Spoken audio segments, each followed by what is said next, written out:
Perkenalkan, nama saya Yuda. Saya adalah BIM Engineer dari PT Geobim Indonesia. Saat ini kami sedang mengerjakan proyek 3D modeling SRS Kota Baru, yang dimana SRS Kota Baru ini adalah salah satu dari 18 SRS di Yogyakarta. Hasil 3D model ini nantinya akan digunakan sebagai pembuatan master plan pengembangan kawasan Kota Baru. Oke, jadi tahap pekerjaan dari SRS Kota Baru ini, yang pertama kita melakukan perencanaan AOI atau Area of Interest dari kawasan Kota Baru, yang mana di situ ada dua zona penyangga dan zona inti, dan totalnya itu sekitar 185 hektar di SRS Kota Baru ini. Selanjutnya kita lakukan juga scan lidar dan foto udara menggunakan drone, yang mana dari lidar dan foto udara itu nanti kita dapatkan output DTM dan DSM untuk pemodelan kontur di kawasan Kota Baru. Kemudian selanjutnya kita lakukan juga scan fasad bangunan menggunakan SLAM RS10.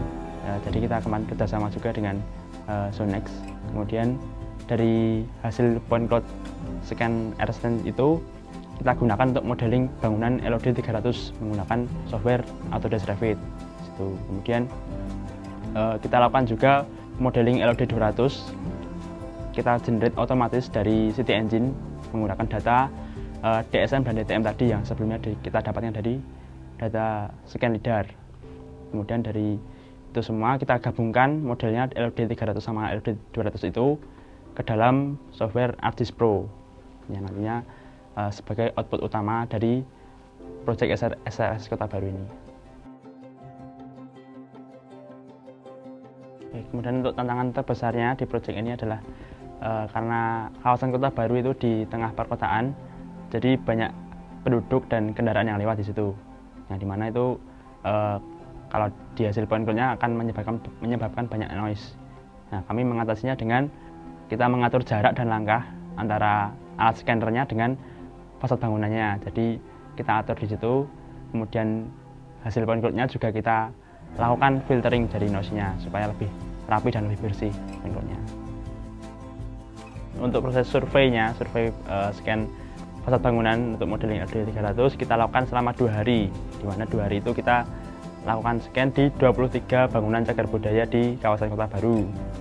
Dan diantaranya itu yang pertama kita lakukan scan di Masjid Syuhada, kemudian di Gereja Katolik Santo Antonius kita scan juga, di Gramedia Sudirman, kemudian di SMA 3 Yogyakarta, kemudian ada juga di Stasiun Lempuyangan, mana itu di zona inti ada beberapa juga. Kemudian di zona penyangga itu ada di Rumah Sakit Dr. Yap, kemudian di Museum TNI, sama di Rumah Sakit Panti Rapih kemarin itu. Kesan saya selama mengerjakan proyek Kota Baru ini yang pasti ya cukup merasa bangga karena bisa mengerjakan salah satu dari cagar budaya di Yogyakarta, yaitu di kawasan Kota Baru. Kemudian saya juga merasa senang juga karena selama proyek saya bisa jalan-jalan juga di area Kota Baru itu, ada banyak bangunan-bangunan yang bagus-bagus di situ. Kemudian bisa kita modelkan secara langsung gitu. Jadi kita replikasikan bangunan-bangunan yang biasa kita lewati di Kota Baru, kita modelkan ke dalam 3D itu rasanya juga cukup menyenangkan di situ. Dan untuk harapannya sendiri, semoga hasil 3D model yang kita buat itu bisa digunakan dan dimanfaatkan sebagai bahan pelestarian cagar budaya di Yogyakarta.